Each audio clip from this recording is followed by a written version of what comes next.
Well, this is precisely the sort of thing that I like to keep myself busy with. So thank you. And thank you, Jeff and David Chang, and well, all of you here who have been participating in this concept for all these years. Now, you gave me the title of Ethics of Global Refractive Surgery. I thought about that if I was really going to talk in this way, I might actually insult a lot of people, which, you know, many of you who know me, I don't seem to be particularly bothered by doing that. But I thought I'd couch it a little bit differently as I'm getting older and perhaps a little bit wiser.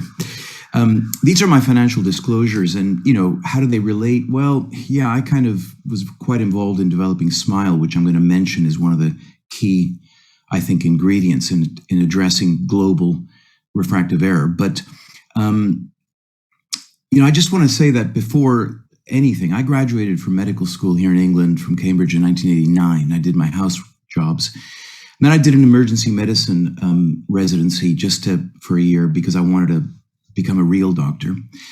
And I knew I wanted to do ophthalmology after that. So I was desperate to think of a way of doing some research of some kind to, you know, help me get into a residency. And I latched onto the fact that pinhole vision can be done by any doctor. It's not like you have to have a medical qualification to do that.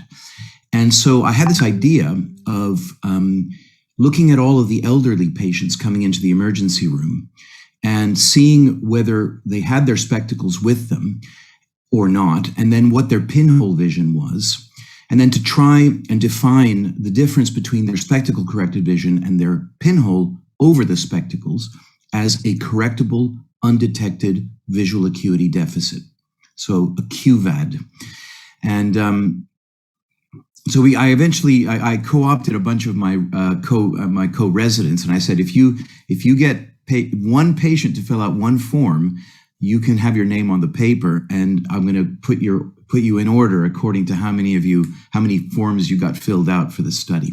And I got masses of help from my consultant, Robin Touquet, and Dr. Challender, but Richard Wormold, who is an ophthalmic epidemiologist, who was on the Global Lancet publication as well. He was really my big mentor in trying to put this together. We eventually published it. So I've had an interest in this idea of people going around without correction for quite some time, as you can see. And here we are, January of this year, where I was fortunate that the Lancet was very strict about not taking my response to their publication as a letter. They said that I didn't make the deadline of 2 weeks, but the article is 60 pages long. It takes 2 weeks to read it. It was my response. They said, sorry, it's 2 weeks. I said, no problem. So I wrote to Brad Randleman. And I said, hey, how about an editorial? He said, next month if you want. This is great stuff. So Guy will he can post the PDF onto this group if you like, for you to download this. I think it's kind of summarizes what I'm going to tell you here. But this Global Health Commission is awesome because you've got a group of people who, you know, are professionals at assessing quality of life and, you know, all of the metrics, the economic metrics, and all these things that lead to the ability to justify the expenditure on healthcare. And we're talking about refractive error. And, you know, it's interesting that although the 2020 project in 1998 said that, well, they hadn't even had refractive error on the map. I wrote to the WHO at that time, didn't get a response for 2 years actually. But now it's very, very well established that, you know, uncorrected refractive error is a big problem. It's double the problem of cataract, which is not what you'd think if you walked into the WHO 20 years ago. They're just talking about surgical things for the elderly. And the other thing that's come out of this report loud and clear is that refractive error is a problem that affects much more the working population. And those are the ones who are supposed to help develop the economy of an underdeveloped country. So rather than operating on Granny for free because, you know, she can't help with her grandchild because her son can't go to work because he has a refractive error. Why don't you correct the refractive error of the son, and then he can pay for his his mother's cataract surgery. That helps the economy, pays taxes. And then she can look after the child who doesn't starve because the kid's father can go to work. It's a completely upside down, topsy-turvy problem over the assessment of all the NGOs until now. Not to mention that this myopic problem is just going to get worse. And not to mention that now that people are actually considering presbyopia as an uncorrected refractive error of sorts, that adds, quadruples the problem of uncorrected refractive error in the younger working group. Now, this Lancet report was rather it was like a red flag in front of me if I'm the bull, because it talked a lot about the low manufacturing costs of spectacles but there's a problem with breakage and replacement and losing them, and the dog eats it, and you're walking in the mountains and they fall off. And the fact that it has continued funding requirements, and that in some cultures, wearing glasses means you're not going to get a husband because you're a genetic defect. And, this is a problem for, culturally. They acknowledge that it's more difficult to correct astigmatism. Contact lenses in developing countries is difficult for obvious reasons. And, follow up, regular lens supply and all of these issues. So they talk about this as the challenge of correcting uncorrected refractive error. Now, it's extraordinary, right? So they then say, well, given this huge magnitude and given that, we can't expect the universal health care systems of these countries to cover this. It's too big. It's going to have to need help from the private sector. And still they're referring to glasses. And I said, well, and this was my letter to the Lancet, which was like, okay, you've got it absolutely right up to this bit about the private sector. That is correct. But what you got wrong was that what you mean by private sector is you mean refractive surgeons. That's what you mean. Because these disadvantages of glasses and contact lenses are totally eradicated by refractive surgery. And yes, there's a high capital cost investment required. I'm going to talk about that. And yes, it involves training surgeons in a specialty which general ophthalmologists cannot and should not intervene in, but it's a permanent result. And basically, 100% of patients are 20/40 with one procedure, i.e. no enhancements. And it's a one-off cost if there's going to be a cost to the patient. And as I will explain, there is a dual purpose to having refractive surgery set up in a developing country. So there was a very good review article by the ASCRS on the extraordinary safety and success rate of modern Lasik. Now, from my own clinic, and I've mentioned this, we have published the outcomes. This is peer-reviewed publications for all of the myopia up to -14 using Lasik, smile with low myopia and high myopia as well. Hyperopic corrections can be done with Lasik extremely safely and with high efficacy if you have the right technology like epithelial mapping and a knowledge of centration and the right external lasers to do it. And mixed cylinder can be corrected as well. And we now know that presbyopia can be corrected exceedingly effectively. There are about 60 centers in the world now doing Presbeyond laser blended vision, which I developed and has been programmed by Zeiss. And obviously there is ICL for the extreme situations, and that's possibly doable as well. I mean, if cataract surgery is doable, so is an intraocular contact lens of sorts. But the fact is that for laser eye surgery, you can approach practically 97% of all refractive errors in a 15-minute procedure that heals in 3 hours. And with SMILE, this is done with, effectively very little follow-up requirements. So the role of refractive surgery as I said, has this dual purpose. One is that it, does this wonderful thing of permanently correcting refractive error, but it can also, through paying patients, as we proved in Nepal all these years ago, it can assist the local hospital in making profits that can be used for other elements. And we helped Tilganga become far more self-sustaining than they ever would be, because refractive surgery is very profitable. And it's, that's the best of both worlds. And that's why, when I was met I started talking about this in 1998 to the WHO, obviously ignored, but like Schopenhauer said, all truth passes through three stages, right? Stage one, ignored. Stage two, violently opposed. I definitely had that till 2008, when I first met Jeff and said, let's do something in Nepal. And here we are. Stage three, as described by Schopenhauer, it's inherently obvious, everything, and everyone's on board, at least in ophthalmology now. So this project, you're taking a highly developed system with which Jeff and Dr. Ruitt, developed over decades. The procedure, the small incision cataract surgery, you can do it in the mountains, inside a bubble, in a school,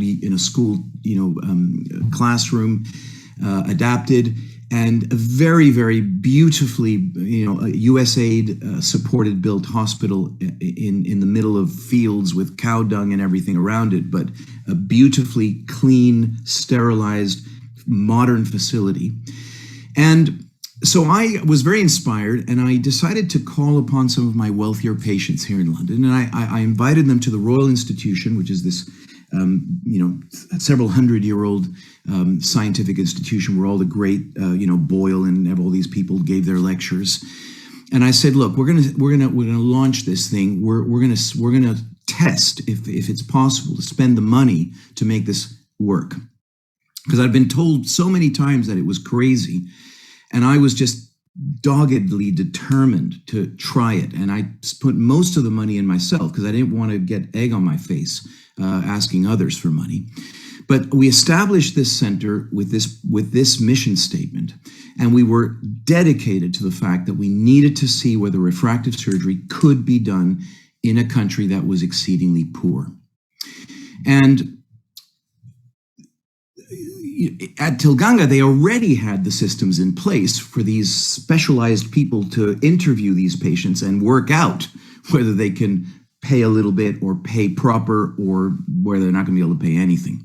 And that's a sort of psychological test discussion thing. It's not a form they fill out. It's a little interview, and they can work out, those guys, with very high precision, who can pay and who can't.